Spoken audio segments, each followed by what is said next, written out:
Hello students, welcome to our Kshitij batch for IIT JAM 2023. This is your educator Vaishali and we are going to start with our cell biology series. This is the first lecture of this series where we are going to learn the topic structure of prokaryotic and eukaryotic cell and its organization. बहुत initial classes से आप लोग prokaryotic eukaryotic cells के बारे में पढ़ते आ रहे हो, तो ये जो लेक्चर होगा आपके कॉन्सेप्ट्स को ब्रश अप करेगा और एक डीप अंडरस्टैंडिंग डेवलप करेगा आपके कॉन्सेप्ट्स की. So let's start with the lecture. The topics we are going to cover are, firstly we are going to study the structure of prokaryotic cell, then the structure of eukaryotic cell, cellular organelles and finally extracellular matrix. So अगर हम start करें firstly cell से, let's start with the cell. Cell as we know is the structural and functional unit of life. We know the cell is a structural and functional unit of life.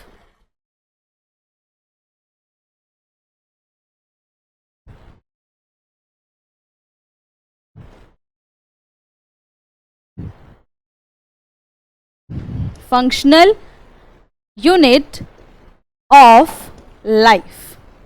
अब देखो structural. Y structural? Structural क्यों? क्योंकि एक अगर unicellular organism है या एक multi cellular organism है, दोनों केस में जो बिल्डिंग ब्लॉक है जिससे पूरी की पूरी बॉडी बनी है ऑर्गेनिज्म की, दैट इज सेल. जैसे हमारी वॉल होती है, उसके बिल्डिंग ब्लॉक्स या आप कहोगे सबसे छोटी यूनिट जो होती है वो होती है ब्रिक. सिमिलरली जो आपके ऑर्गेनिज्म की कंप्लीट बॉडी होती है उसकी सबसे स्मॉलेस्ट यूनिट होती है cell. That is why it is structural unit of life. अब बात करते हैं फंक्शनल यूनिट की. कॉम्प्लेक्स से कॉम्प्लेक्स फंक्शन है, सिंपल से सिंपल फंक्शन है, हर फंक्शन को परफॉर्म करती है आपकी cell. That is why it is known as functional unit of life. और कंक्लूजन में क्योंकि बनाने वाली सेल है तो स्ट्रक्चरल यूनिट, काम करने वाली सेल है तो फंक्शनल यूनिट. ठीक है, cell is the structure and functional unit of life. अगर अब बात करें, We know with the evolution हमारी सेल की कॉम्प्लेक्सिटी बढ़ गई. With evolution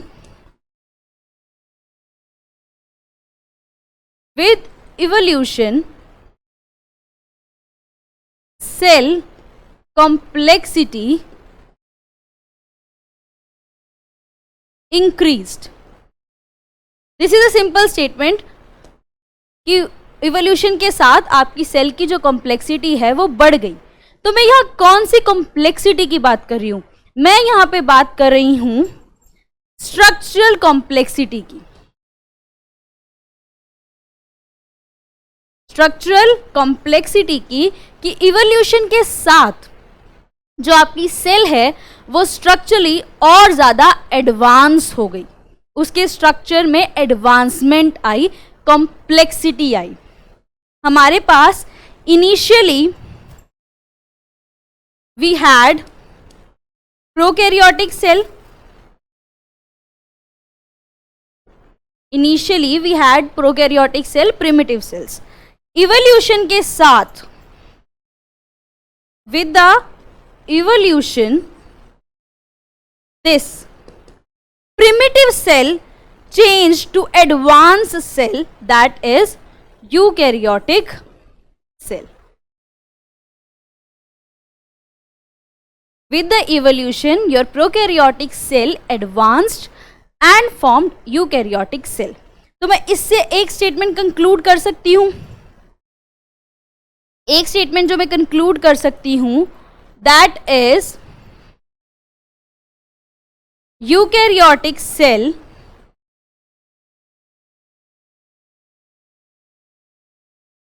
is result of evolution.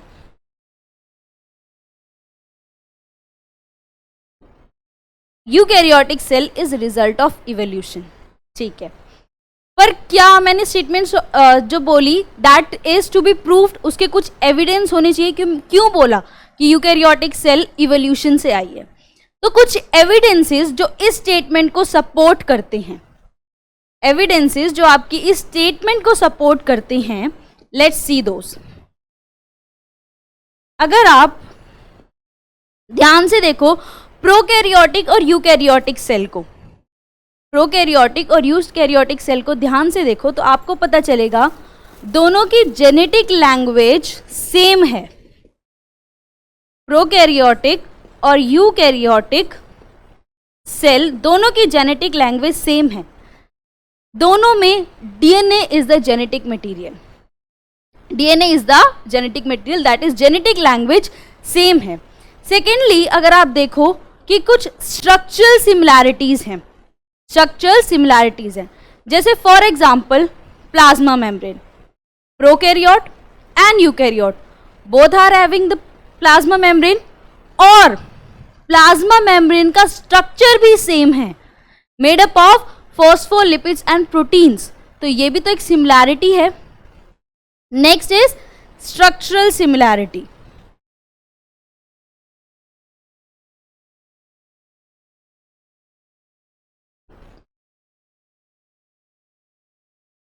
फिर हम बात करें अगर मेटाबॉलिक पाथवेज की, मेटाबॉलिक पाथवेज जो हैं चाहे सिंथेसिस हो या ब्रेकडाउन हो ऑर्गेनिक मटेरियल का, that is similar in prokaryotes as well as eukaryotes, that is why they are also related. Metabolic pathways are same.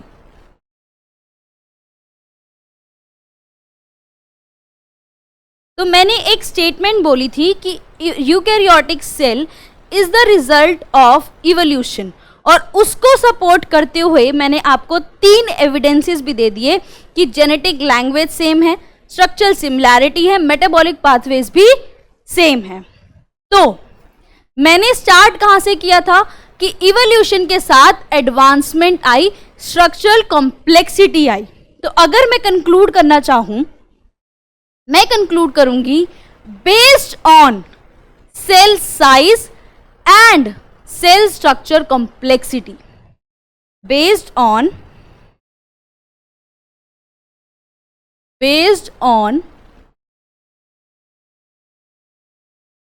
cell size. Cell size is also a part of your cell structure. Based on cell size and cell structure complexity, कितनी types of cells हैं हमारे पास? We are having 2 types of cells. We have 2 types of cells. एक है हमारे पास prokaryotic cell and second is eukaryotic cell. Prokaryotic cell and second is your eukaryotic cell.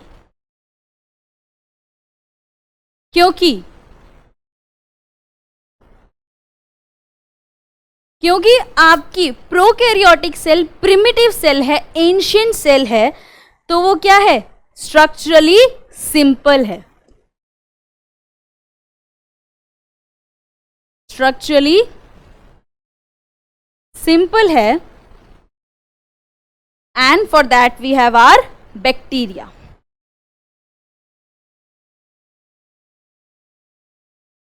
वहीं पे क्योंकि आपकी यूकैरियोटिक सेल एडवांस्ड है, कॉम्प्लेक्स है, तो इट इज स्ट्रक्चरली कॉम्प्लेक्स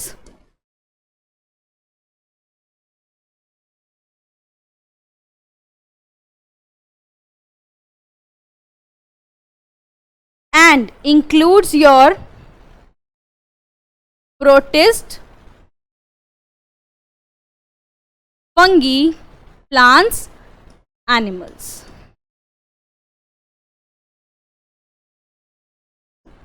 तो मैंने जब यहाँ पे इवोल्यूशन का कॉन्सेप्ट डिस्कस किया तो उससे मैंने कंक्लूड किया that based on cell size and cell structure complexity हमारे पास दो टाइप्स ऑफ सेल्स है.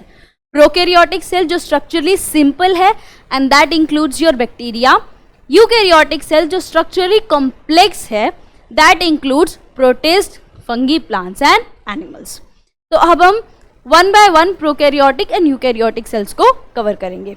सबसे पहले स्टार्ट करेंगे अपनी प्रोकैरियोटिक सेल से.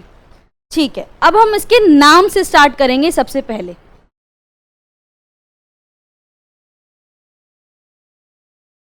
Prokaryotic, we have word pro and then we have this word karyo. अगर आप ध्यान से देखो, pro word means the word pro and here we have word karyon. The word pro means primitive and karyon means nucleus. तो combine करके ऐसी cell जिसका nucleus primitive है उसे बोलेंगे प्रोकैरियोटिक सेल. अब इस वर्ड प्रो, प्रिमिटिव का मतलब क्या है? प्रिमिटिव वर्ड का मतलब क्या है? प्रिमिटिव वर्ड का मतलब है वो जो एंशिएंट है, दैट मीन्स जिसका जो वेल डिफाइंड नहीं है, जो वेल डिफाइंड नहीं है. और इलैबोरेट करूं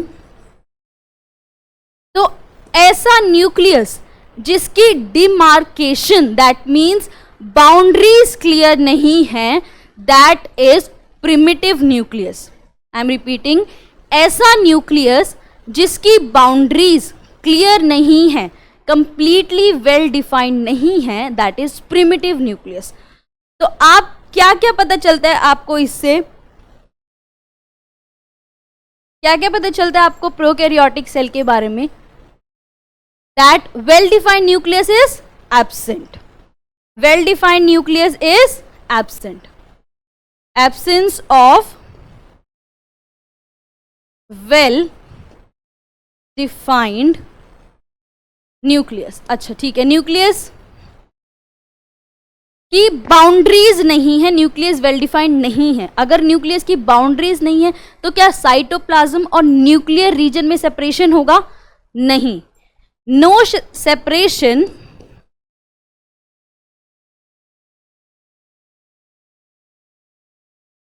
between cytoplasm and nuclear region. मैंने ये स्टेटमेंट इसलिए बोली है क्योंकि मैंने पहले बोल दिया है वेल डिफाइंड नहीं है, बाउंड्रीज क्लियर नहीं है. बाउंड्रीज ही तो हैं जो दो चीजों को सेपरेट करती हैं. तो अगर बाउंड्रीज नहीं है तो सेपरेशन कैसे आएगी? अगली प्रॉपर्टी जो सदियों से पढ़ते आ रहे हैं कि साइटोप्लाज्मिक ऑर्गेनेल्स नहीं है. Cytoplasmic organelles absent. और अगर साइज की बात करें, डायमीटर ऑफ द सेल की बात करें,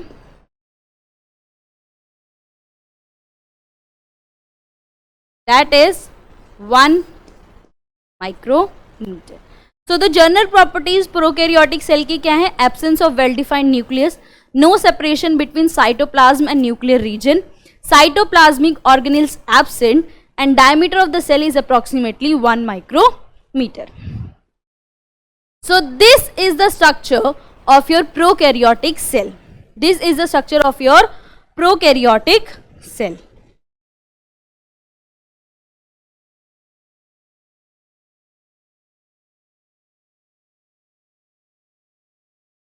So let's start one by one. क्या क्या चीजें प्रेजेंट है आपकी प्रोकैरियोटिक सेल में?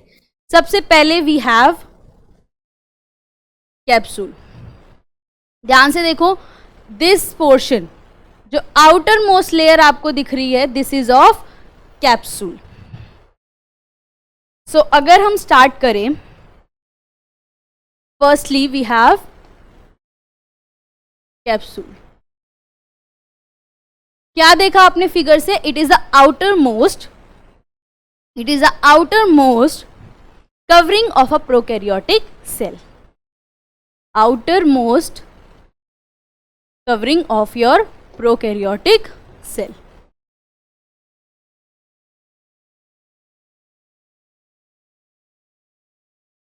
अब बात करते हैं क्या फंक्शन है कैप्सूल का, क्या फंक्शन परफॉर्म करता है.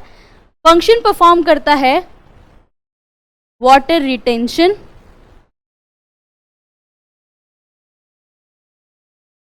सेल के अंदर वाटर को रिटेन करके रखता है, लूज नहीं होने देता, पानी को बाहर नहीं जाने देता. नेक्स्ट और फंक्शन क्या है? अटैचमेंट टू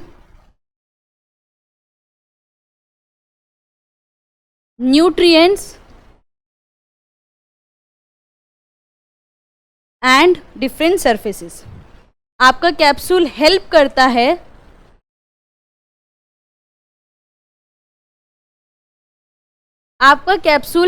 करता है आपकी जो प्रोकैरियोटिक सेल है उसको किसी सरफेस या न्यूट्रिएंट से अटैच होने में. एक फंक्शन और परफॉर्म करता है. फॉर एग्जाम्पल, अगर आपकी प्रोकैरियोटिक सेल एनगल्फ हो गई है किसी दूसरी सेल से, तो उसको प्रोटेक्ट करने का काम भी करता है आपका कैप्सूल. अगर प्रोटेक्शन ऑफ सेल, अगर इन केस अगर आपकी प्रोकैरियोटिक सेल एनगल्फ हो गई है तो उसको प्रोटेक्ट करने का काम भी करता है आपका capsule. So first, that is outermost covering of prokaryotic cell is capsule. क्या फंक्शंस है? Water retention, attachment to nutrient surface and protection of the cell. Next क्या दिख रहा है? नेक्स्ट हमें दिख रहा है this one, that is our cell wall. Next we have cell wall.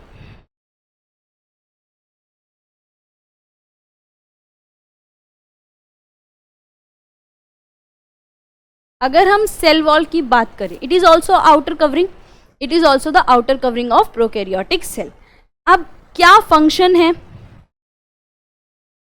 Outer covering of prokaryotic cell?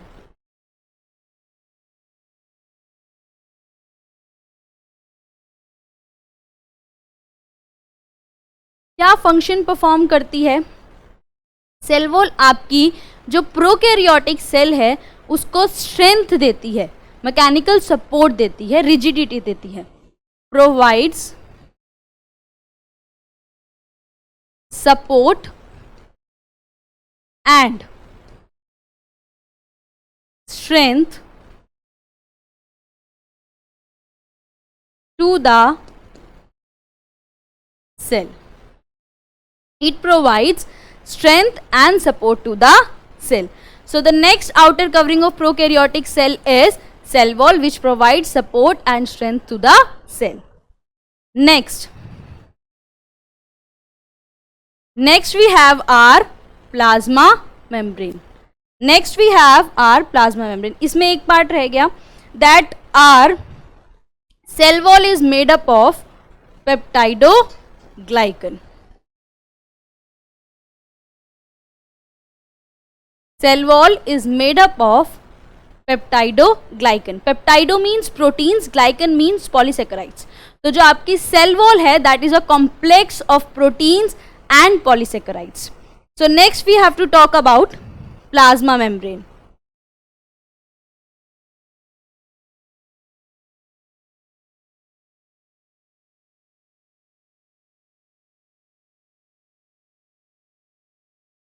Next we have plasma membrane. आपको याद रखना है प्लाज्मा मेम्ब्रेन किसकी बनी होती है? Firstly it is made of phospholipids and associated proteins.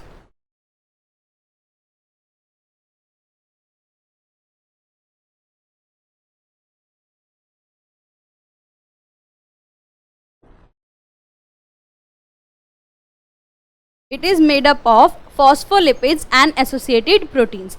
आपकी plasma membrane एक बैरियर का काम करती है इंटीरियर और एक्सटीरियर ऑफ द सेल में।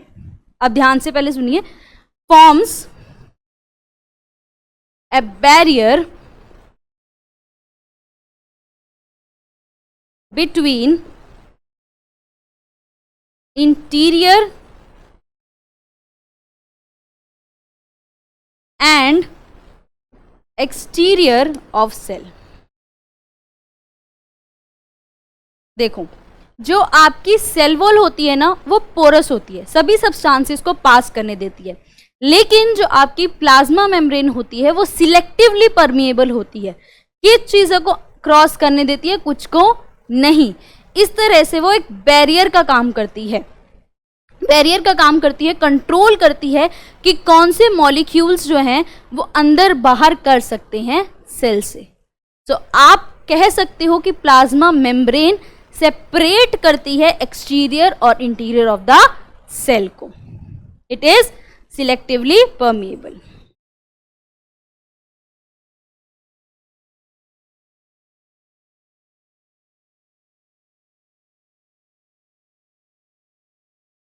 And your cell wall is porous. Next component, that is, we have discussed capsule, plasma membrane, cell wall. Next component is DNA nucleoid. Next component is nucleoid.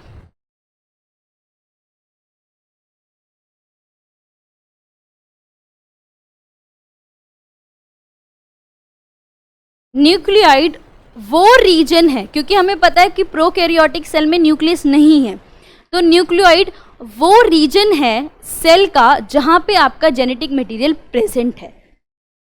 Prokaryotic cell में nucleus नहीं है, तो cell का वो reason, वो part जहां पे genetic material present है, that is nucleoid. Region that contains your genetic material in prokaryotic cell is nucleoid.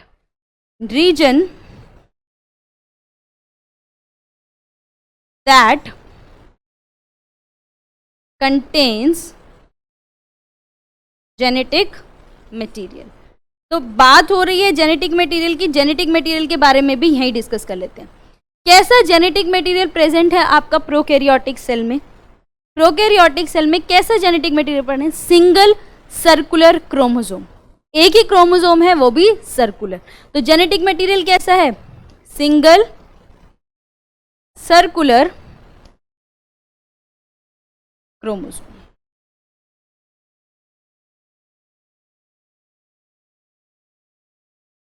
So nucleoid is the region that contains your genetic material. And which type of genetic material? Single circular chromosome. Next we have done with this DNA of nucleus. Next we can see is ribosome. Next we can see is ribosomes.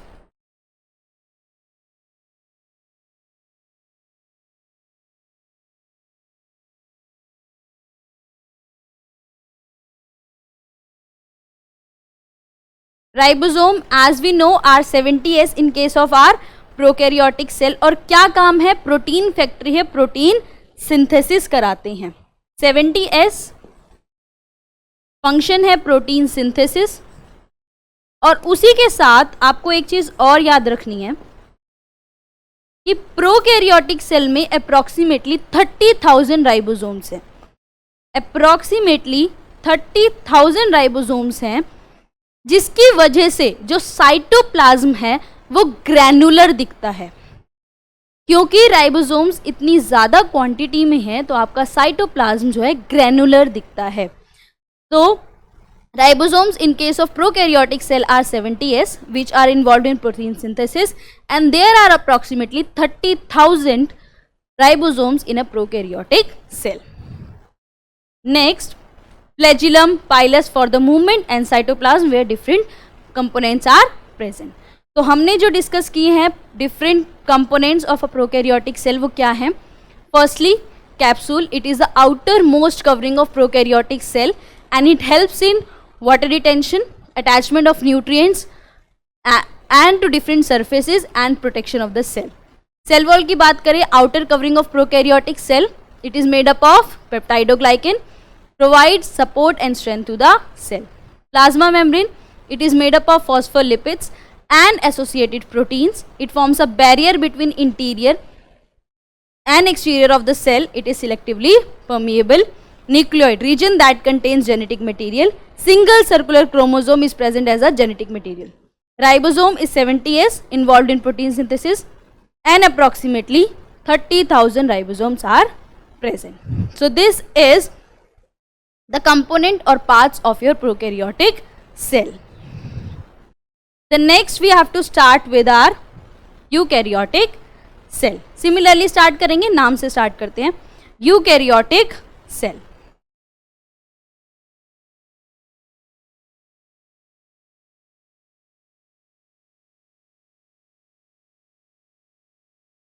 Okay. Two words you can see similarly जैसे आपने prokaryotic में देखे थे, U and this karyo. Two words, U and karyon. Word U का मतलब होता है true, true, and karyon similarly nucleus. पहले प्रो का मतलब देखा था, अब देखेंगे वर्ड U का मतलब क्या है. ट्रू का मतलब क्या है कि वेल डिफाइंड न्यूक्लियस है, और वेल डिफाइंड हम ऑलरेडी डिस्कस कर चुके हैं. वेल डिफाइंड का मतलब है कि बाउंड्रीज जो हैं वो बहुत क्लियर हैं, बाउंड्रीज बहुत अच्छे से डीमार्केटेड हैं. तो आपको क्या पता चल रहा है, यूकैरियोटिक सेल एक ऐसी सेल है जिसका न्यूक्लियस ट्रू है, और ट्रू का मतलब क्या है, वेल डिफाइंड है. क्या मतलब है, तो यूकैरियोटिक सेल में क्या है, वेल डिफाइंड न्यूक्लियस है. वेल डिफाइंड न्यूक्लियस है तो बाउंड्रीज क्लियर है न्यूक्लियस की, तो separation between nuclear region and separation between nuclear region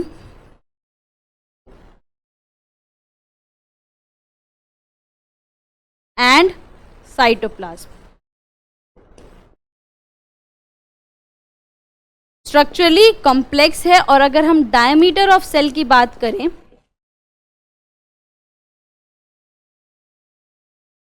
that is approximately 10 to 100 micrometre. तो हमने क्या देखा, यूकैरियोटिक सेल एक ऐसी सेल है जिसका ट्रू न्यूक्लियस है, सेपरेशन है न्यूक्लियर रीजन और साइटोप्लाज्म के बीच में, और diameter of the cell approximately 10 to 100 micrometre का है. नाउ इसके साथ हमें डिस्कस करना है ओरिजिन ऑफ यूकैरियोटिक सेल, कि आपकी यूकैरियोटिक सेल का ओरिजिन कैसे हुआ.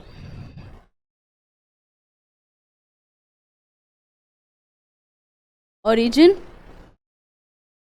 of eukaryotic cell.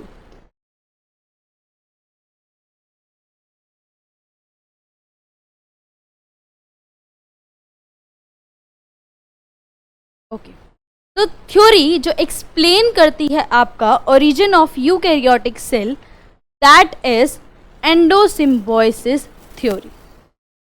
The theory that explains the origin of eukaryotic cell, that is endosymbiosis theory. Now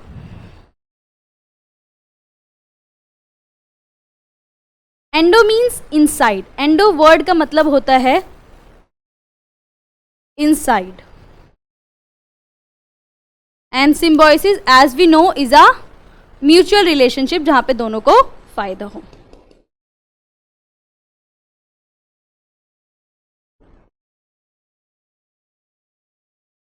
तो ये थ्योरी कहती है कि जो आपकी अगर इन दोनों को मर्ज करते हैं एंडो एंड सिम्बायोसिस, इसका मतलब होता है one cell living inside another. एक सेल दूसरे के अंदर रह रही है, one cell living inside another.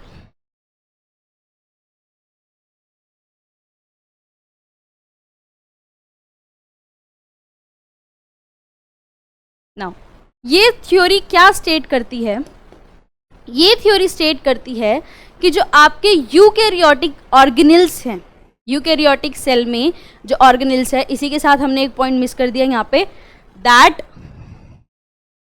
Your eukaryotic cell has cytoplasmic organelles.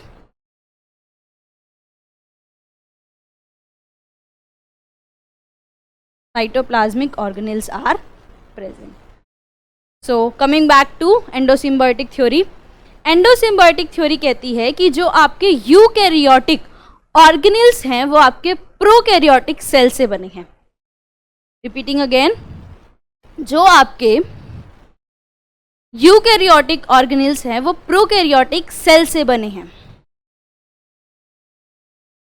कैसी प्रोकैरियोटिक सेल से? देखो, यूकैरियोटिक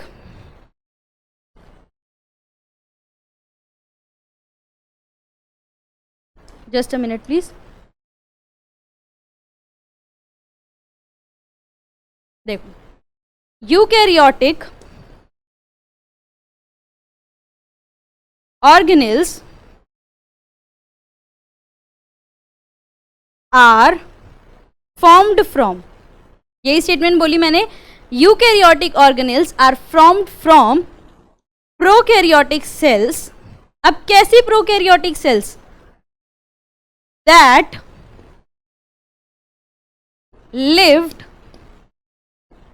इनसाइड यूकैरियोटिक एंसेस्टर्स.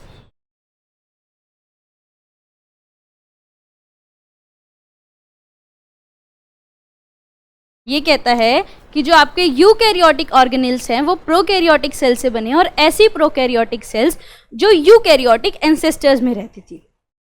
ठीक है, हर थ्योरी का प्रूफ होता है. अब क्या एविडेंस है, क्या प्रूफ है कि ये सही है? इसका प्रूफ है आपके दो organelles, that is mitochondria and chloroplast. Mitochondria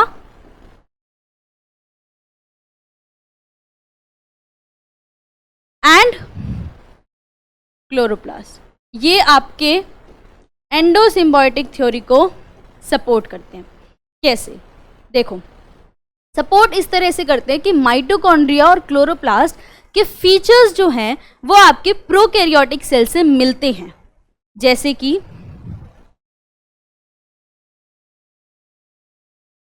कि अगर आप देखो, माइटोकॉन्ड्रिया और क्लोरोप्लास्ट के पास खुद का डीएनए है,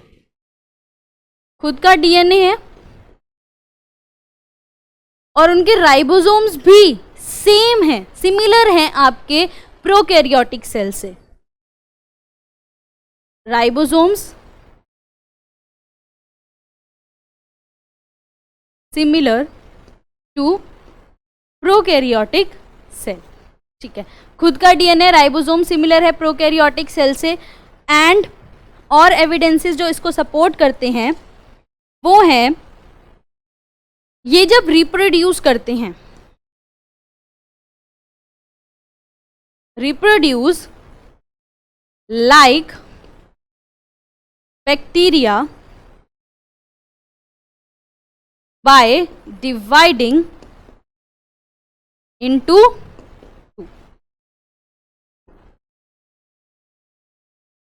तो जो ये सिमिलैरिटीज हैं प्रोकैरियोटिक सेल से, वो सपोर्ट करती हैं कि माइटोकॉन्ड्रिया, क्लोरोप्लास्ट जो आपके ऑर्गेनेल्स हैं वो प्रोकैरियोटिक सेल से डेवलप हुए हैं.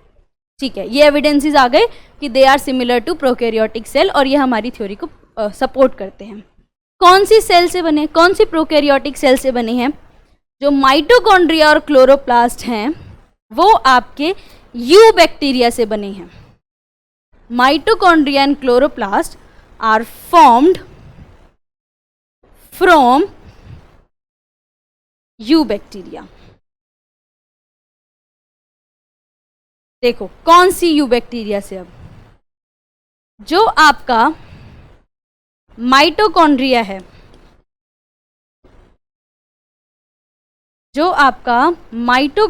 है, that is formed from, mitochondria is formed from aerobic eubacteria. Aerobic eubacteria से बना है, तभी तो ऑक्सीडेटिव रिएक्शंस कर पा रहा है, एरोबिक यूबैक्टीरिया से बना है तभी तो ऑक्सीडेटिव रिएक्शंस कर पा रहा है। वहीं पे क्लोरोप्लास्ट जो है वो बना है फोटो सिंथेटिक यूबैक्टीरिया से, तभी फोटोसिंथेसिस कर पा रहा है। Let's take a review.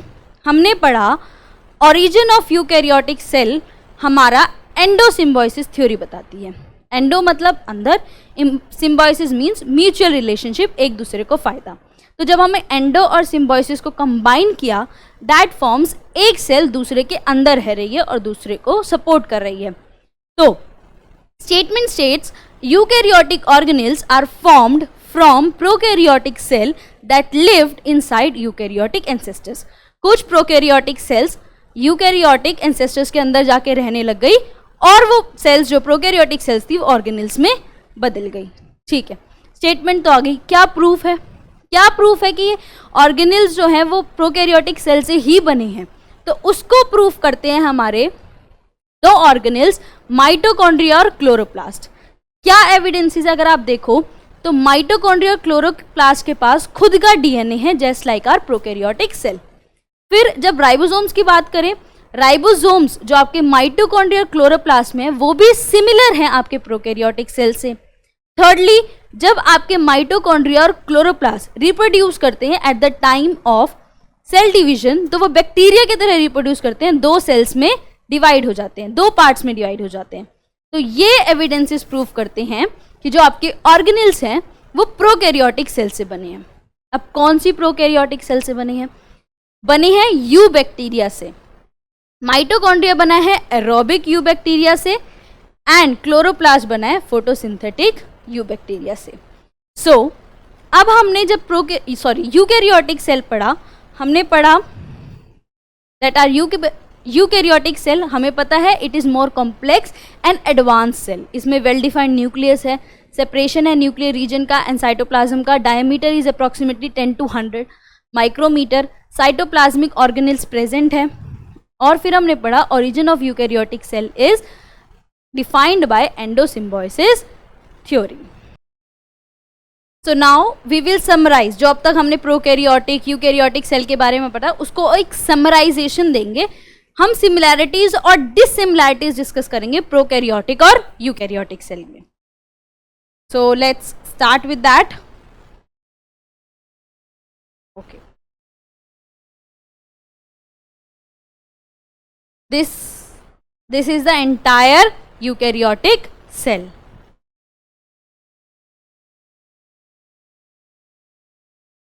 You can easily see the complexity. हम यहाँ पे अभी ऑर्गेनेल्स नहीं डिस्कस कर रहे हैं, वो हम next part of the lecture में डिस्कस करेंगे। So let's start with the similarities between our prokaryotic and eukaryotic cell. Similarities,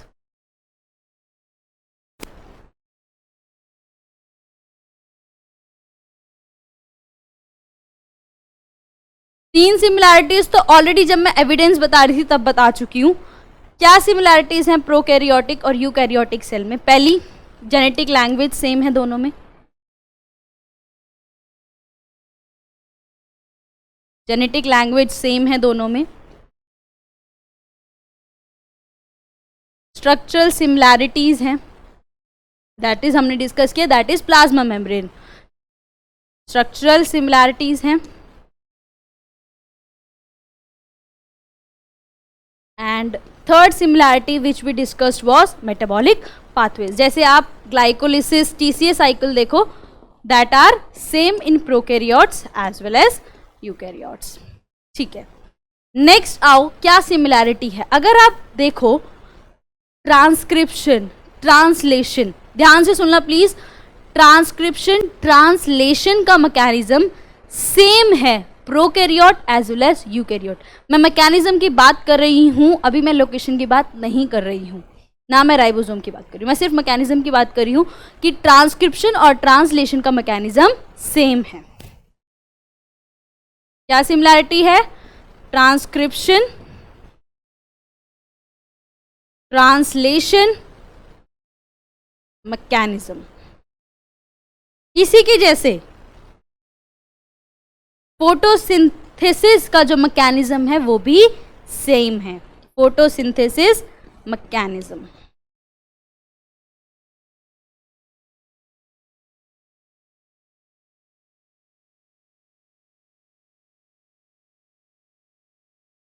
और अगर बात करूं तो जेनेटिक कोड सेम है दोनों में।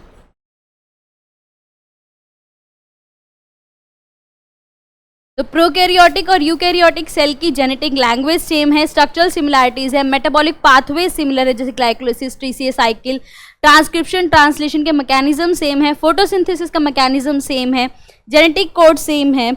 और अगर बात करें हम तो स्टोरेज, एनर्जी स्टोरेज की अगर बात करें, energy currency of the cell जो है आपकी ATP, that is also same. Energy storage is also in the form of ATP. और अगर बात करूं तो प्रोटियोसोम्स क्या करते हैं, प्रोटीन्स को डिग्रेड करते हैं। तो दोनों में प्रोटियोसोम्स सिमिलर हैं, प्रोटियोसोम्स आर ऑल्सो सिमिलर। तो कुछ सिमिलैरिटीज जो हमने डिस्कस करी, जेनेटिक लैंग्वेज सेम है, स्ट्रक्चरल सिमिलैरिटीज है, मेटाबॉलिक पाथवेज दोनों में सेम है, ट्रांसक्रिप्शन ट्रांसलेशन का मैकेनिज्म सेम है, फोटोसिंथेसिस मैकेनिज्म सेम है, जेनेटिक कोड सेम है, एनर्जी स्टोरेज एटीपी की फॉर्म में होती है दोनों में, प्रोटियोसोम्स भी सेम है। अब बात करते हैं डिसिमिलैरिटीज की।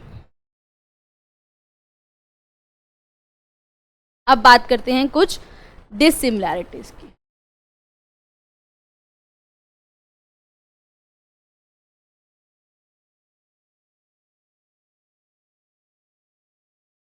सबसे पहली डिसिमिलैरिटीज, जेनेटिक लैंग्वेज सेम है लेकिन क्या पैकेजिंग सेम है दोनों में जेनेटिक मटेरियल की? नहीं। जो आपके यूकैरियोटिक है उसमें कॉम्प्लेक्सिटी है आपके पैकेजिंग ऑफ डीएनए में। DNA is associated with proteins, packaging is different, packaging of genetic material is different in prokaryotes and eukaryotes.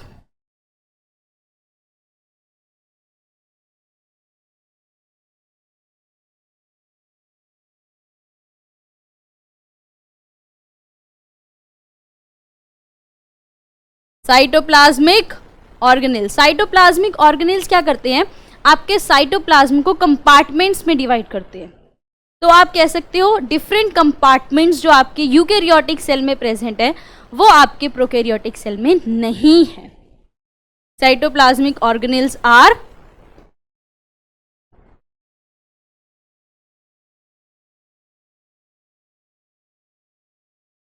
Absent in case of your prokaryotes. Next, ठीक है। और क्या है, अगर हम बात करें सेल वॉल की, तो सेल वॉल का कंपोजिशन भी तो अलग है। प्रोकैरियोट्स में cell wall is made up of peptidoglycan, while in case of eukaryotes it's made up of cellulose. Next is, अगर आप देखें क्या न्यूक्लियर रीजन और साइटोप्लाज्म में डिफरेंशिएशन है, सेपरेशन है? नहीं। किसमें डिफरेंस है? न्यूक्लियर रीजन में भी डिफरेंस है दोनों में। नेक्स्ट अगर आप देखें तो सेल डिवीजन हम पढ़ते हैं, जब सेल डिवीजन पढ़ते हैं तो हम देखते हैं कि माइक्रोट्यूब्यूल्स यूज होते हैं आपके यूकैरियोट्स में, लेकिन ऐसा कुछ नहीं होता प्रोकैरियोट्स में। और डिसिमिलैरिटी किसमें है? Usage of microtubule during cell division. और डिसिमिलैरिटी किसमें है? सेल साइज में। सेल साइज में डिसिमिलैरिटी है, उसके बाद जेनेटिक मटेरियल के साइज में भी डिसिमिलैरिटीज हैं।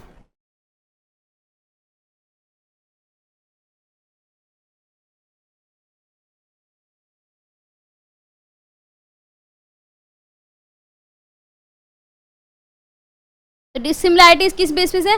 पैकेजिंग ऑफ जेनेटिक मटेरियल, कैसे पैक किया गया आपका genetic material. Cytoplasmic organelles present तो है आपके यूकैरियोटिक सेल में, लेकिन एब्सेंट है प्रोकैरियोटिक सेल में।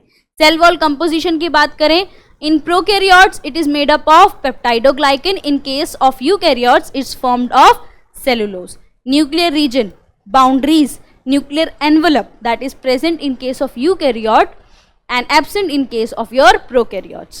Usage of microtubule during cell division, जब यूकैरियोटिक सेल की बात करते हैं उस टाइम पे माइक्रोट्यूब्यूल यूज होते हैं, लेकिन प्रोकैरियोट्स में नहीं होते। सेल साइज भी अलग है, आपकी prokaryotic cell is smaller than your eukaryotic cell. Genetic material का साइज भी दोनों में अलग है। जेनेटिक मटेरियल जो है वो लार्जर है। आप क्या देखते हो कि जो यूकैरियोटिक सेल है उसमें मल्टीपल क्रोमोसोम्स हैं, लेकिन जब हम अभी बात करते हैं प्रोकैरियोटिक सेल में, उसमें हम देखा कि उसमें सिंगल क्रोमोसोम है, वो भी circular. So this is the summarization of prokaryotic and eukaryotic cell and a quick revision you can say. Next part हमने कवर किया है। Okay, so we have covered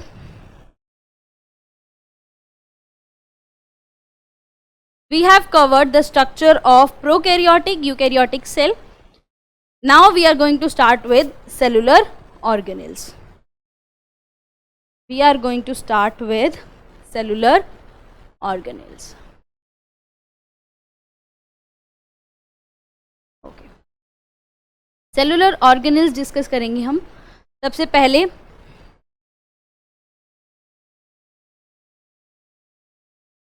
कौन सा ऑर्गेनिल है,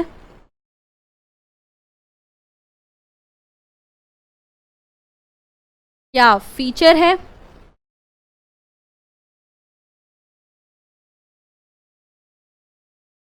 एंड उसके साथ उसका क्या फंक्शन है। ये टेबल बहुत इंपॉर्टेंट होने वाली है, क्योंकि आपको जितनी भी ऑर्गेनिल से रिलेटेड इंपॉर्टेंट इंफॉर्मेशन है जो पूछी जा सकती है, फीचर से भी पूछी जाती है, फंक्शन से भी पूछी जाती है, दोनों यहीं के यहीं मिल जाएंगी in summarised form. So let's start with the first organelle, सबसे इंपॉर्टेंट ऑर्गेनिल, सबसे important organelle that is our nucleus. ठीक है, न्यूक्लियस सबसे इंपॉर्टेंट ऑर्गेनिल है, सबसे लार्जेस्ट और प्रोमिनेंट है, सबसे बड़ा ऑर्गेनिल है, बहुत क्लियरली दिखने वाला ऑर्गेनिल है, जिसका साइज अप्रोक्सीमेटली 5 माइक्रोमीटर का है। This is the largest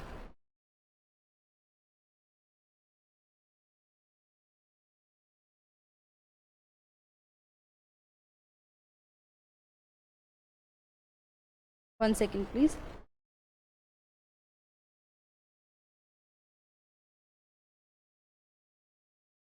This is largest prominent organelle और उसका साइज अप्रोक्सीमेटली 5 माइक्रोमीटर। तो अगर हम बात करें फंक्शन की, अगर हम बात करें फंक्शन की, सबसे पहला हम जानते हैं our nucleus is brain of cell. जितने भी फंक्शंस कंट्रोल करने हैं सेल के, वो कंट्रोल करता है आपका न्यूक्लियस। और क्या होता है न्यूक्लियस में? DNA replication and RNA synthesis are also the function of your nucleus. So, nucleus, most important, largest prominent organelle of the size approximately 5 micrometer. It is the brain of the cell, controlling all the functions of the cell, as well as DNA replication and DNA synthesis occur in your nucleus. Next, we have endoplasmic reticulum.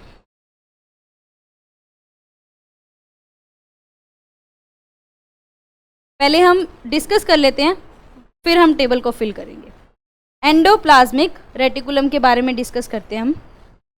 C,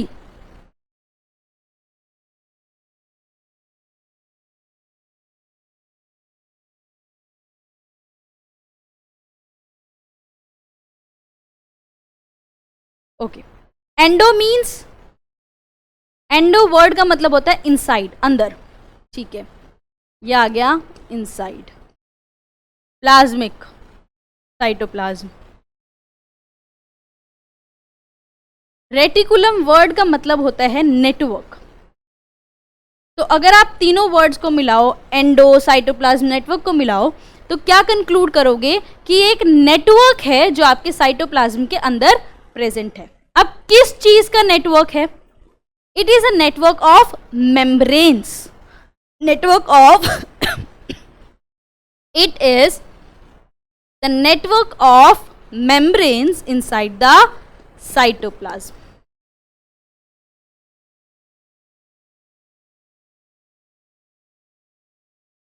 Network of membranes inside cytoplasm. इससे related एक बहुत important point जो आपको याद रखना है, आपका जो एंडोप्लाज्मिक रेटिकुलम है वो कॉन्टिन्यूएशन में होता है न्यूक्लियर मेम्ब्रेन के। एंडोप्लाज्मिक रेटिकुलम दैट इज जो मेम्ब्रेन्स है वो कॉन्टिन्यूएशन में होते हैं न्यूक्लियर मेम्ब्रेन के। अब ये पॉइंट क्यों इंपॉर्टेंट है? क्योंकि जब भी क्वेश्चन पूछा जाता है करेक्ट स्टेटमेंट, इनकरेक्ट स्टेटमेंट, उसमें ये स्टेटमेंट आ जाती है that endoplasmic reticulum is in continuation with nuclear membrane. तो important statement is endoplasmic reticulum is in continuation with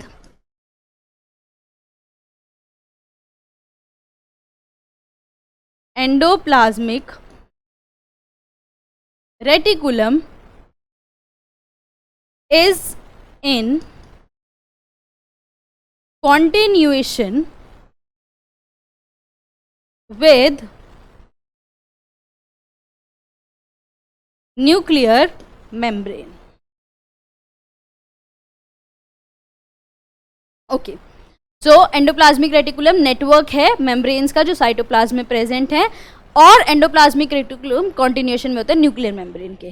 we know we have two types of endoplasmic reticulum, rough endoplasmic reticulum that is RER and smooth endoplasmic reticulum that is SER।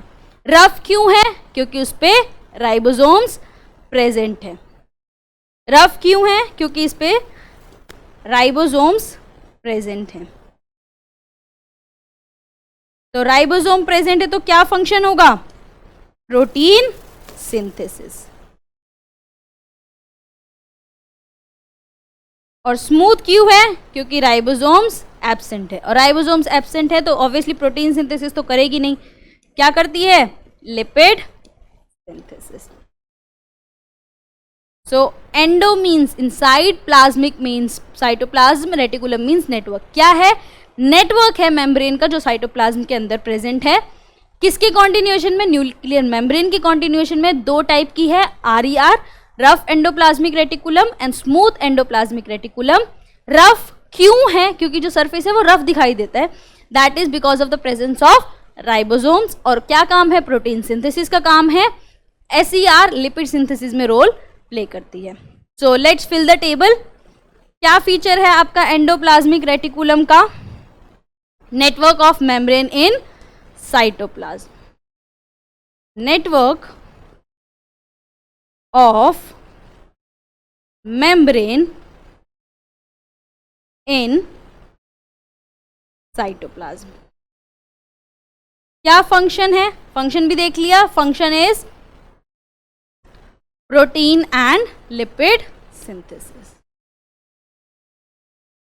protein and lipid synthesis।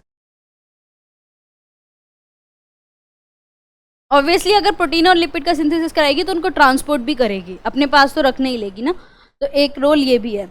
Next is Golgi, Golgi apparatus. ठीक है, अब Golgi apparatus को देखते हैं। Golgi apparatus का जब हम बात करते हैं तो गोल्जी अपैरेटस एक स्टैकिंग अपीयरेंस देती है। गोल्जी अपैरेटस स्टैकिंग अपीयरेंस देती है। अब इसका मतलब क्या है? स्टैकिंग अपीयरेंस का मतलब है, आप सबने एक के ऊपर एक बोरे रखे हुए देखे होंगे, स्टैक यही होता है ना, एक के ऊपर एक के ऊपर एक चीज। तो सिमिलरली जब आप गोल्जी अपैरेटस को देखते हो तो ऐसा लगता है जैसे स्टैकिंग है, एक के ऊपर एक मेम्ब्रेन रखी गई है। तो इसका स्पेशल फीचर क्या है? इसका स्पेशल फीचर है स्टैकिंग अपीयरेंस। ऐसे लगता है एक के ऊपर एक बोरा रखा हुआ है, स्टैकिंग अपीयरेंस।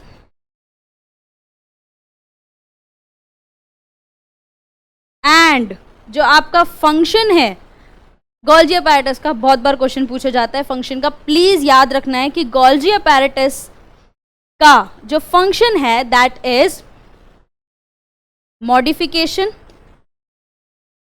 जो भी आपके प्रोटीन और लिपिड एंडोप्लाज्मिक रेटिकुलम में बन रहे हैं वो नेक्स्ट गोल्जी में आते हैं। तो यहां पे उन लिपिड और प्रोटीन्स का मॉडिफिकेशन किया जाता है, उनको सॉर्टिंग की जाती है, मतलब उनकी छटाई की जाती है, उनको पैक किया जाता है और फाइनली उनको ट्रांसपोर्ट किया जाता है।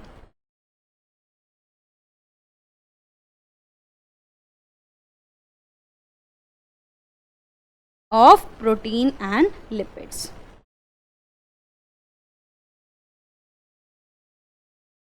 गोल्जी अपैरेटस का special feature that it looks like a stacking appearance, that is एक के ऊपर एक बोरे जैसा लगता है। मेम्ब्रेन्स एक्चुअली एक के ऊपर एक हैं। तो मेन फीचर क्या है, एंडोप्लाज्मिक रेटिकुलम में जो भी प्रोटीन लिपिड्स बन रहे हैं वो नेक्स्ट किस में आते हैं, गोल्जी अपैरेटस में आते हैं, जहां पे उनका मॉडिफिकेशन किया जाता है, सॉर्टिंग की जाती है, पैकेजिंग की जाती है, ट्रांसपोर्टेशन किया जाता है। So this is your Golgi apparatus.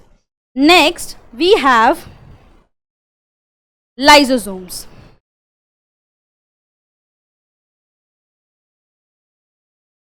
बहुत छोटे साइज के हैं, स्मॉल मेम्ब्रेन बाउंड ऑर्गेनेल। याद रखना है, क्वेश्चन पूछा जाता है कि कौन सा ऑर्गेनेल मेम्ब्रेन बाउंड है और कौन सा नहीं है। तो ये भी याद रखना है कि ऑर्गेनेल मेम्ब्रेन बाउंड है, डबल मेम्ब्रेन बाउंड है, सिंगल मेम्ब्रेन बाउंड है, वो भी आपको याद रहना चाहिए। सो जब हम बात कर रहे हैं लाइसोसोम की, it is small membrane bound organelle.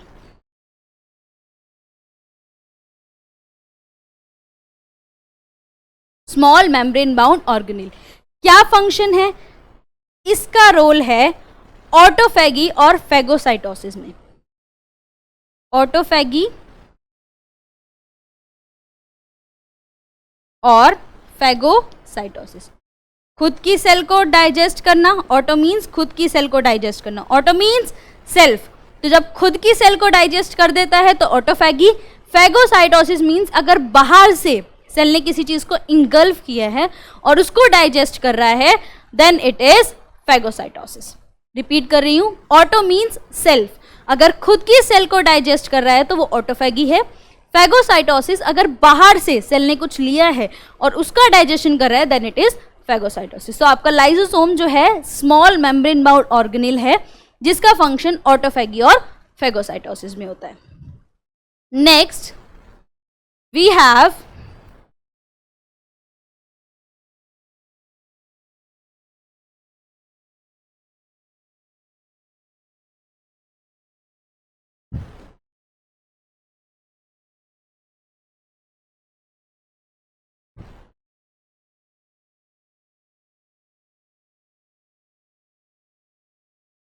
Next organelle जो हमें डिस्कस करना है दैट इज पैरोक्सिसोम।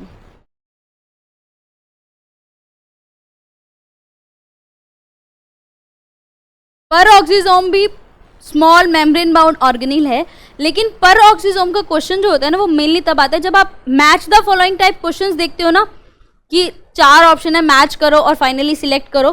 तो उन क्वेश्चंस में पैरोक्सिसोम का फंक्शन बहुत बार पूछा जाता है, पैरोक्सिसोम को इंक्लूड किया जाता है उस क्वेश्चन में। तो आपको पैरोक्सिसोम भी याद रहना चाहिए। पैरोक्सिसोम क्या है? स्मॉल मेम्ब्रेन बाउंड ऑर्गेनेल है ये भी,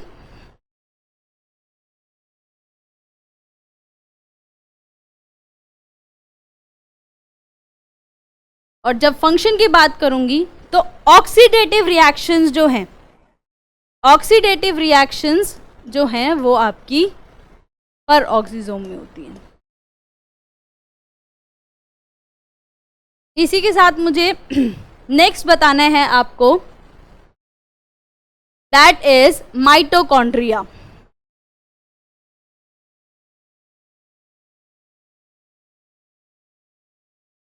mitochondria double membrane bound organelle है। Mitochondria double membrane bound organelle है, और जो इसकी इनर मेम्ब्रेन है, और जो इसकी, this is your mitochondria inner membrane, double membrane bound, और जो इनर मेम्ब्रेन है दैट इज फोल्डेड। जो आपका माइटोकॉन्ड्रिया होता है डबल मेम्ब्रेन बाउंड ऑर्गेनेल है, और इनर मेम्ब्रेन जो है वो फोल्डेड होती है। क्या फंक्शन है? ये परफॉर्म करता है आपका ऑक्सीडेटिव मेटाबॉलिज्म। ऑक्सीडेटिव मेटाबॉलिज्म करता है, और मोस्ट इंपॉर्टेंट एटीपी सिंथेसिस करता है। ATP synthesis.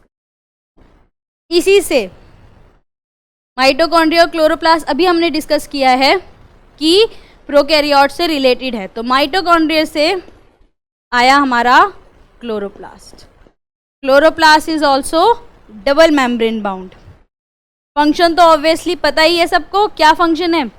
That is photosynthesis, site of photosynthesis, kitchen of the cell. Feature is double membrane bound, it is double membrane bound. और जब बात करें फंक्शन की, that is site of photosynthesis.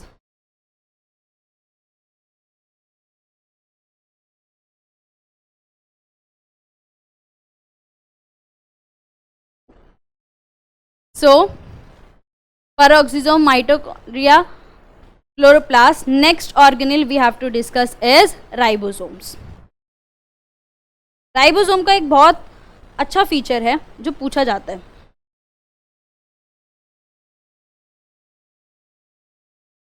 Ribosome is a ribonucleoprotein. Ribosome is a ribonucleoprotein. अब देखो क्या है, and this is a very important feature. Sorry, ribonucleoprotein है क्योंकि ये आरएनए और प्रोटीन से मिलके बना है। आपका राइबोसोम राइबोन्यूक्लियोप्रोटीन है। राइबोन्यूक्लियो मीन्स आरएनए एंड प्रोटीन्स। तो आपका जो राइबोसोम है वो आरएनए और प्रोटीन से मिलके बना है, that is why it is a ribonucleoprotein. Function we know, protein synthesis.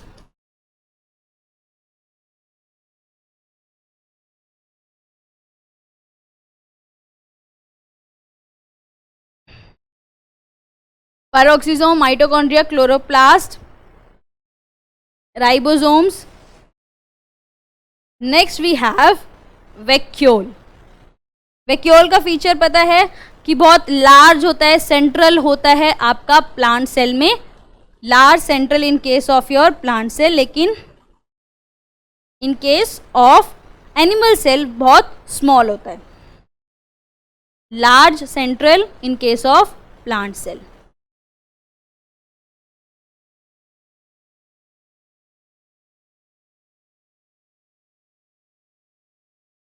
And function क्या होता है? स्टोर करता है ions and water. So the different organelles we have discussed are, firstly nucleus, largest and prominent organelle with a size of approximately 5 micrometer and function, brain of the cell, सारे functions को control करने वाला, and DNA replication, RNA synthesis. Endoplasmic reticulum, it is a network of membrane in the cytoplasm and it is involved in protein and lipid synthesis. Golgi apparatus, stacking appearance, ऐसे लगता है एक के ऊपर एक बोरा रखा हुआ है। Modification, sorting, packaging, transportation of protein and lipids. Lysosome small membrane bound organelle है and it is involved in autophagy and phagocytosis. Next अगर हम बात करें peroxisome, these are small membrane bound organelles जो मेजरली इन्वॉल्व है oxidative reactions में। Mitochondria is a double membrane bound organelle जिसकी inner membrane folded है, ऑक्सीडेटिव मेटाबॉलिज्म और एटीपी सिंथेसिस में इन्वॉल्व है। Chloroplast is also double membrane bound and the site of photosynthesis. Ribosome ribonucleoprotein है made up of RNA and protein and involve in protein synthesis. Vacuole large centre in case of plant cell and small in case of your animal cell. बात करें store करता है ions और water को। So this is all about your cellular organelles. Features plus functions दोनों बहुत clear होने चाहिए, दोनों ही बहुत इंपॉर्टेंट है। So we have completed one more part of this lecture that was cellular organelles. अब हम आएंगे, अभी तक हम सेल के अंदर घूम रहे थे, अब हम सेल के बाहर आते हैं। सेल के बाहर आएंगे हम यूकैरियोटिक सेल के बाहर आएंगे, हम पढ़ेंगे extra cellular matrix.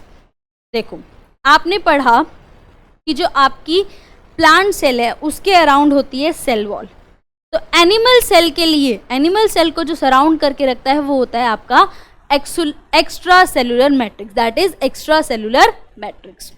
Now what is extra cellular matrix? एक सस्पेंशन है मैक्रोमोलिक्यूल्स का, मतलब बहुत सारे मैक्रोमोलिक्यूल्स का कॉम्बिनेशन है जो आपकी एनिमल सेल को सराउंड करके रखता है। It is the suspension of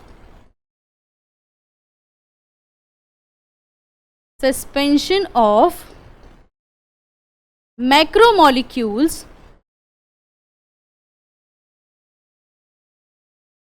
that surrounds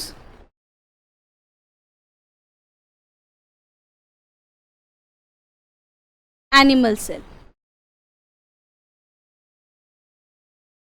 अब ये जो मैक्रोमोलिक्यूल्स है ना, ये सेल खुद सिक्रीट करती है, तभी आपका एक्स्ट्रा सेलुलर मैट्रिक्स बनता है।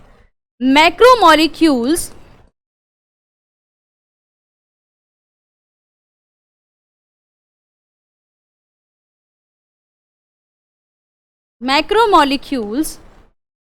are secreted by cell itself। अब कौन से मैक्रोमोलिक्यूल्स हैं जो आपका एक्स्ट्रा सेलुलर मैट्रिक्स है, वो 3 मैक्रोमोलिक्यूल से बना है। ECM extra cellular matrix 3 macromolecule से बना है। First is your polysaccharides,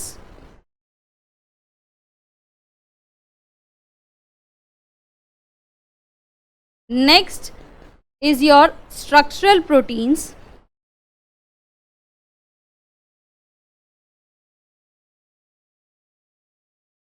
and third is your adhesion proteins।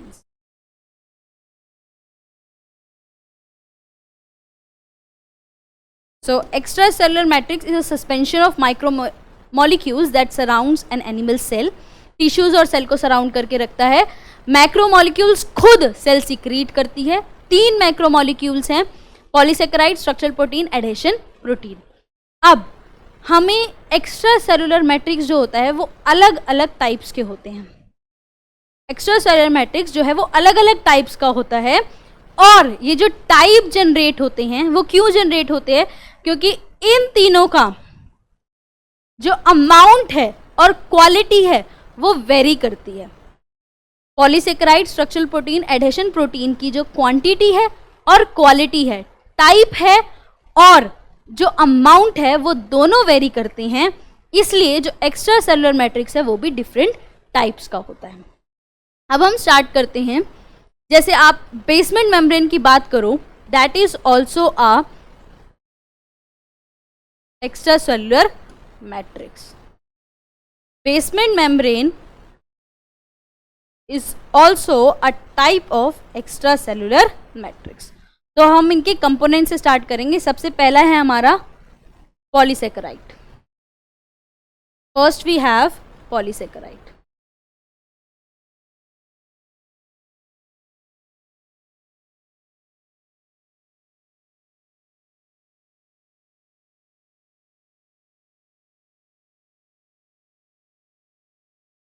पहले याद रखना है कौन से पॉलीसेकेराइड्स हैं। पॉलीसेकेराइड्स जो प्रेजेंट हैं दैट इज गैग। पॉलीसेकेराइड जो प्रेजेंट है that is GAGs, that is glycose amino glycans, glycose aminoglycans. The polysaccharides that are present is glycose aminoglycans. क्या है ये? Repeating units. ग्लाइकोज गैग्स किससे बने हैं? Repeating unit of disaccharides. Repeating units of disaccharides. Now disaccharides हैं, that means दो sugar है. Disaccharide is two sugars. तो पहली जो शुगर है, फर्स्ट शुगर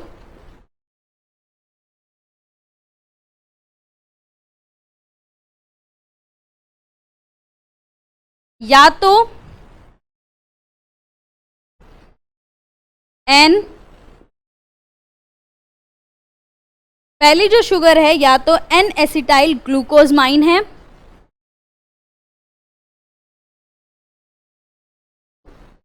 या फिर एन एसिटाइल गैलेक्टोजमाइन है.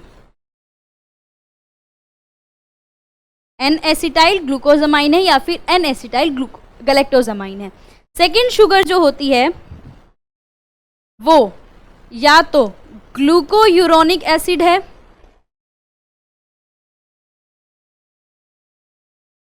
या फिर आइडोयूरोनिक एसिड है. सेकेंड शुगर दैट मीन्स कैसी है? सेकेंड शुगर आपकी एसिडिक है. इसके एसिडिक होने का भी बहुत इंपॉर्टेंट रोल है. देखो, एसिडिक है तो नेगेटिवली चार्ज है, एसिडिक है तो नेगेटिवली चार्ज है, तो क्या करती है?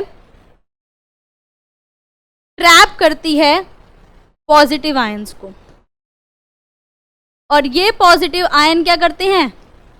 ट्रैप करते हैं वाटर को. तो पॉलीसेकेराइड्स किस में आ गए? वाटर में आ गए, जिसकी वजह से एक जेल लाइक स्ट्रक्चर बनाते हैं. क्योंकि पॉलीसेकेराइड्स के साथ वाटर ट्रैप हो गया तो एक जेल लाइक स्ट्रक्चर बनता है, और इसी जेल लाइक स्ट्रक्चर में आपके स्ट्रक्चरल और एडहेशन प्रोटीन जो है वो सस्पेंडेड होते हैं. तो आपका जो बेस है, ग्राउंड सब्सटेंस है एक्स्ट्रा सेलुलर मैट्रिक्स का, दैट इज योर पॉलीसेकेराइड. कैसे? Polysaccharide we have is GAGs, that is glycose aminoglycans, जो रिपीटिंग यूनिट है डाइसेकेराइड्स की. डाइसेकेराइड्स हैं, दो शुगर्स हैं. पहली शुगर या तो एन एसिटाइल ग्लूकोजमाइन है या फिर एन एसिटाइल गैलेक्टोजमाइन है. दूसरी शुगर ग्लूकोयूरोनिक एसिड है या फिर आइडोयूरोनिक एसिड है. दैट मीन्स है तो एसिडिक ही. एसिडिक है तो दैट मीन्स पॉजिटिव आयंस को ट्रैप करती है, और ये ट्रैप करते हैं वाटर को, जिसकी वजह से ये कॉम्बिनेशन एक जेल लाइक स्ट्रक्चर बनाता है, जिसमें आपके स्ट्रक्चरल और एडेशन प्रोटीन्स सस्पेंडेड होते हैं. अब इसके बाद आपको इस एक चीज़ याद रखनी है, जो आपके गैग्स हैं वो प्रोटीन्स के साथ, GAGs are associated with proteins to form proteoglycans, to form proteoglycans. और one of the most important proteoglycan जो हमें एक्स्ट्रा सेलुलर मैट्रिक्स में देखने को मिलता है, that is aggrecan. One of the most important proteoglycan जो हमें देखने को मिलता है हमारे एक्स्ट्रा सेलुलर मैट्रिक्स में, that is aggrecan. So this is about polysaccharide. Let's move to next, that is structural protein. नाम बता रहा है कैसा है? स्ट्रक्चर प्रोवाइड कर रहा है आपके एक्स्ट्रा सेलुलर मैट्रिक्स को.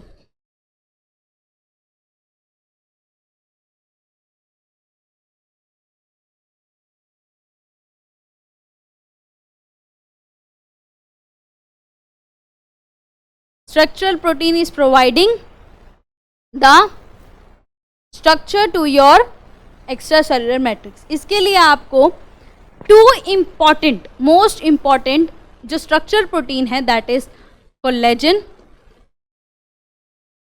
and next is your elastin. These are most abundant structural proteins of ECM. Now collagen क्या है? कोलेजन एक ट्रिपल हेलिकल स्ट्रक्चर है. Collagen is made up of 3 polypeptides.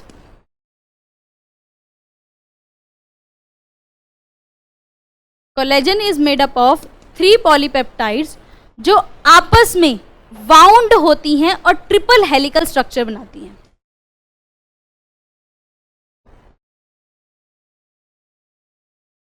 और ट्रिपल हेलिकल स्ट्रक्चर बनाती हैं. और ये जो आपका कोलेजन है उसमें ग्लाइसिन एक्स वाई रिपीट्स हैं. ग्लाइसिन एक्स वाई रिपीट्स हैं. एक्स है आपका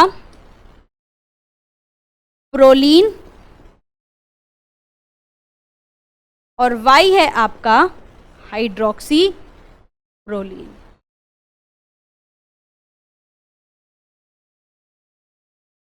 एंड प्लीज रिमेंबर ये कोलेजन का स्ट्रक्चर भी इंपॉर्टेंट है क्योंकि इस पार्ट से क्वेश्चन पूछा जाता है. कोलेजन एक ट्रिपल हेलिकल स्ट्रक्चर है जो 3 पॉलीपेप्टाइड से बना है जो आपस में कॉइल करती हैं, बाउंड करती हैं. और इसमें ग्लाइसिन एक्स वाई रिपीट्स है. इससे भी पूछा जाता है कौन से रिपीट्स प्रेजेंट है, जहाँ पे एक्स आपका प्रोलीन है और वाई आपका हाइड्रोक्सी प्लोरीन है. अब नेक्स्ट अबंडेंट प्रोटीन पे आते हैं, दैट इज इलास्टिन. ठीक है, इलास्टिन नाम कुछ सजेस्ट कर रहा है. इलास्टिन है मतलब इलास्टिक प्रॉपर्टीज है. इलास्टिक प्रॉपर्टी है मतलब स्ट्रेच कर सकता है और वापस अपनी जगह पे आ सकता है.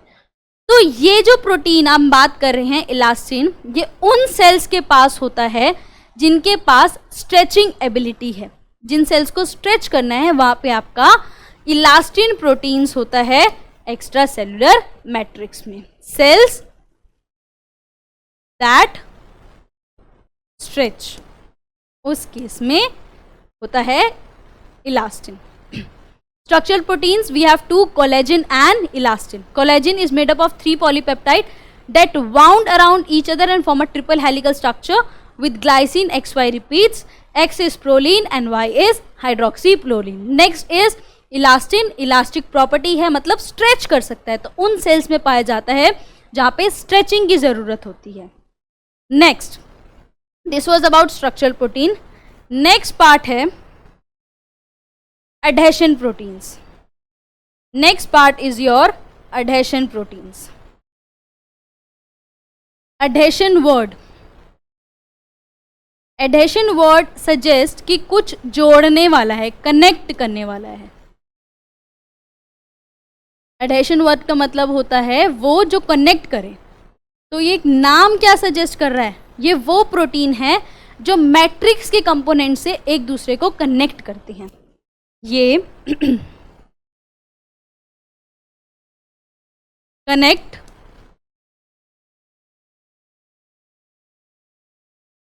ECM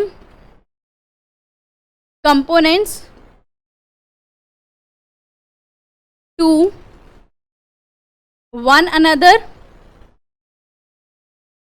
and to the cell. एक या तो एक्स्ट्रा सेलुलर मैट्रिक्स के कंपोनेंट को एक दूसरे से कनेक्ट करता है या ECM को कनेक्ट करता है सेल के साथ. ठीक है, तो इसमें जो मोस्ट अबंडेंट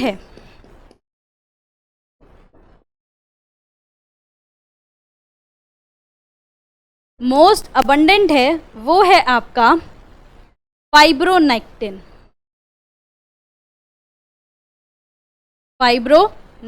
फीचर की बात करूं तो ये एक डायमेरिक ग्लाइकोप्रोटीन है. ये क्या करता है, जो आपका फाइब्रोनेक्टिन है वो अपने आप को फाइब्रिल्स की फॉर्म में अरेंज कर लेता है. अरेंज करता है तो उससे अलग अलग साइट्स आती हैं. उसी फाइब्रिल पे अलग अलग साइट्स होती हैं जहाँ पे अलग अलग कंपोनेंट्स जो हैं वो आके जुड़ जाते हैं और कनेक्शन डेवलप हो जाता है. एडेशन नाम सजेस्ट करता है कि जोड़ने वाला. किसको जोड़ रहा है? एक्स्ट्रा सेलुलर मैट्रिक्स के कंपोनेंट्स को जोड़ रहा है या फिर एक्स्ट्रा सेलुलर मैट्रिक्स को सेल से जोड़ता है। तो मोस्ट अबंडेंट अगर बात करूं तो दैट इज फाइब्रोनेक्टिन, जो डायमेरिक ग्लाइकोप्रोटीन है, जो अरेंज हो जाता है फिब्रिल्स की फॉर्म में और अलग अलग साइट्स देता है जहां पे कंपोनेंट्स ज्वाइन होते हैं। उसके साथ अगर एक चीज बात करूं तो जो आपकी बेसल लैमिला है,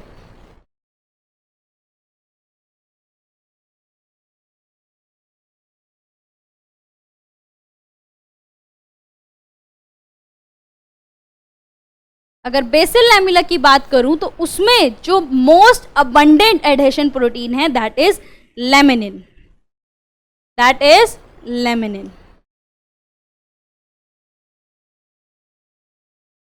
इसमें स्ट्रक्चरल क्वेश्चन भी आ सकता है, फंक्शनल क्वेश्चन भी आ सकता है कि क्या फंक्शन है क्या स्ट्रक्चर है, दोनों क्वेश्चन पूछे जा सकते हैं। So these were the components of our extra cellular matrix. So with this the extra cellular matrix comes to an end. So the three parts we have all covered. Okay, so this is the structure of your extracellular matrix. That is, you can see collagen, fibronectin, laminin, proteoglycan. This is the structure of your extracellular matrix. So what we have studied, let's take a quick revision of all the things we have done in this lecture, starting with first one, that is structure of prokaryotic and eukaryotic cell. Cell is the structure and functional unit of life. Evolution के साथ complexity आई, prokaryotic cell evolution के साथ eukaryotic cell की advancement है. Eukaryotic cell is result of evolution. क्या evidence है? Genetic language same है prokaryotes eukaryotes में, स्ट्रक्चरल सिमिलैरिटीज हैं, मेटाबॉलिक पाथवेज भी सेम है. नेक्स्ट, अगर हम साइज और स्ट्रक्चरल कॉम्प्लेक्सिटी की बात करें तो हमारे पास दो टाइप्स ऑफ सेल्स हैं. प्रोकैरियोट जो स्ट्रक्चरली सिंपल है that is bacteria, eukaryotic cell structurally complex है that is protist, fungi, plants and animals. अगर बात करूं prokaryotic cell, pro primitive, karyon means nucleus, well defined nucleus नहीं है, सेपरेशन नहीं है साइटोप्लाज्म और न्यूक्लियर रीजन में, साइटोप्लाज्मिक ऑर्गेनेल्स एब्सेंट है, diameter of the cell approximately 1 micrometre का है. फिर बात करी अलग अलग कंपोनेंट्स की. कैप्सूल आउटर मोस्ट कवरिंग है प्रोकैरियोटिक सेल की, वाटर रिटेंशन, अटैचमेंट और प्रोटेक्शन में हेल्प करता है. सेल वॉल आउटर कवरिंग है प्रोकैरियोटिक सेल की, पेप्टाइडोग्लाइकन की बनी है, सपोर्ट और स्ट्रेंथ देती है सेल को. प्लाज्मा मेम्ब्रेन फॉस्फोलिपिड्स और प्रोटीन्स की बनी है, बैरियर बनाती है एक्सटीरियर और इंटीरियर ऑफ द सेल में, सिलेक्टिवली परमिएबल है. न्यूक्लियोइड वो रीजन है जहां पे जेनेटिक मटेरियल प्रेजेंट है और जेनेटिक मटेरियल कैसा है, सिंगल सर्कुलर क्रोमोसोम है, राइबोसोम 70S है, प्रोटीन सिंथेसिस करते हैं और अप्रॉक्सीमेटली 30,000 है. नेक्स्ट बात करूं यूकैरियोटिक सेल की, तो U true karyon nucleus, well defined nucleus है, सेपरेशन है न्यूक्लियर रीजन और साइटोप्लाज्म में, डायमीटर 10 to 100 माइक्रोमीटर का है, साइटोप्लाज्मिक ऑर्गेनेल्स प्रेजेंट है. ओरिजिन की बात करूं तो एंडोसिम्बायोसिस थ्योरी है, कहती है eukaryotic organelles are formed from prokaryotic cells that lived inside the eukaryotic ancestors. Proof है माइटोकॉन्ड्रिया क्लोरोप्लास्ट जो सिमिलैरिटी शो करते हैं आपके प्रोकैरियोटिक सेल से. माइटोकॉन्ड्रिया एरोबिक यूबैक्टीरिया से बना है और क्लोरोप्लास्ट फोटोसिंथेटिक यूबैक्टीरिया से बना है. ये है आपकी यूकैरियोटिक सेल जिसमें हमने डिफरेंट जो ऑर्गेनेल्स हैं उनके फंक्शन नेक्स्ट पार्ट में डिस्कस किए. तो क्या सिमिलैरिटीज़ हैं, जेनेटिक लैंग्वेज सेम है, स्ट्रक्चरल सिमिलैरिटीज़ है, मेटाबॉलिक पाथवे सेम है, ट्रांसक्रिप्शन ट्रांसलेशन मैकेनिज्म सेम है, फोटोसिंथेसिस मैकेनिज्म सेम है, जेनेटिक कोड सेम है, ATP is the energy storage unit, proteasomes similar in structures. Dissimilarities packaging of genetic material में dissimilarity है, cytoplasmic organelles का होना ना होना, सेल वॉल कंपोजिशन अलग है दोनों में, न्यूक्लियर रीजन एब्सेंट और प्रेजेंट है, usage of microtubule during cell division eukaryotes में यूज करते हैं, प्रोकैरियोट्स में नहीं करते. सेल साइज प्रोकैरियोटिक सेल छोटी है, जेनेटिक मटेरियल साइज भी डिफर करता है. Next is different organelles, nucleus largest and prominent organelle, brain of the cell, endoplasmic reticular network of membranes, protein and lipid synthesis, Golgi apparatus, stacking appearance, modification, sorting, packaging, transportation of protein and lipids, lysosome, small membrane bound organelle, autophagy and phagocytosis. Next, Peroxisome, small membrane bound organelles, oxidative reactions, mitochondria, double membrane bound organelle, oxidative metabolism, ATP synthesis. Chloroplast, double membrane bound, site of photosynthesis. Ribosome, ribonucleoprotein, made up of RNA and protein.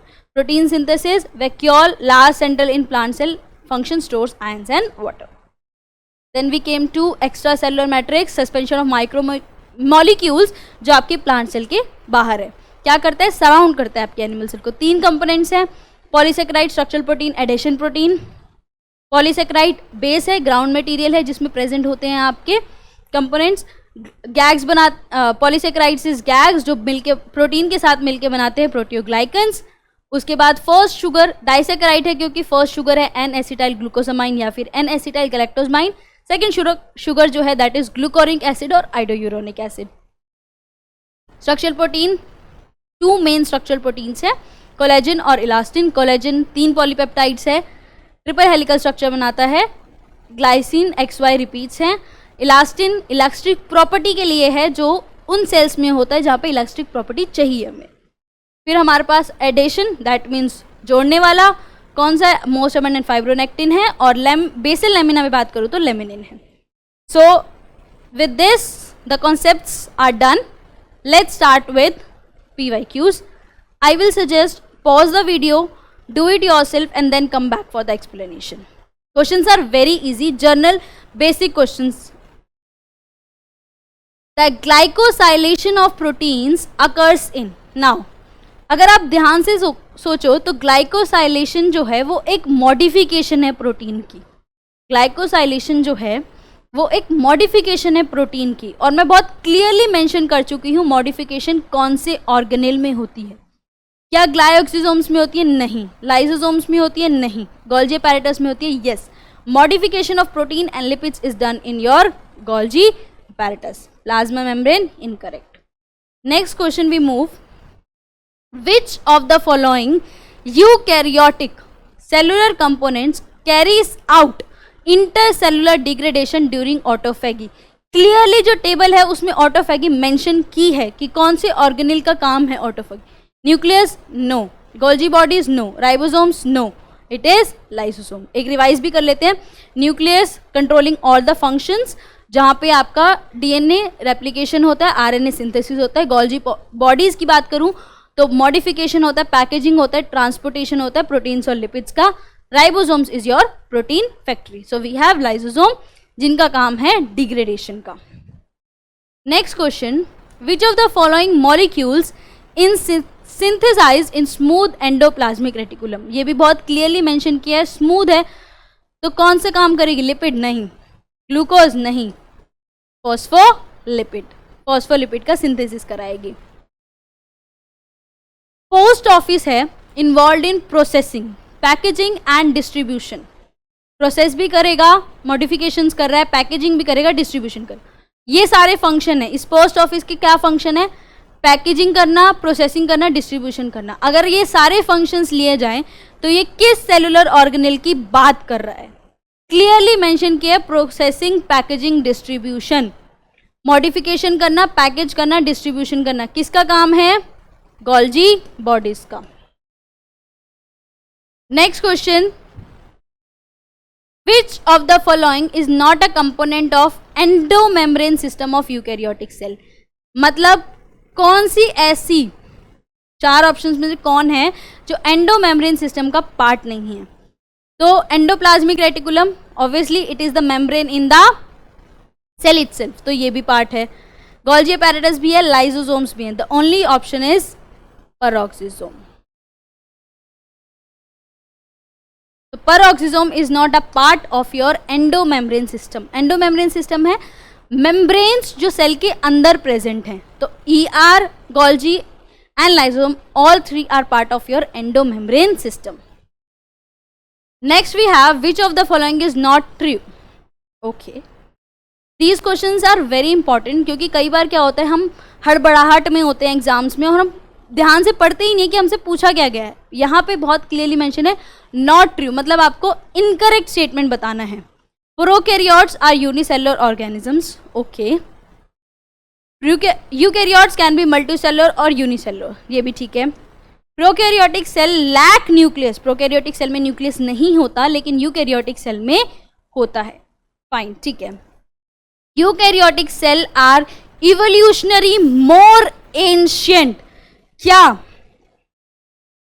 क्या आपकी eukaryotic cell पुरानी है, primitive है, ancient है prokaryotic cell से? नहीं, eukaryotic cell advanced है, prokaryotic cell primitive हैं. So with this statement is incorrect and all the three statements are correct.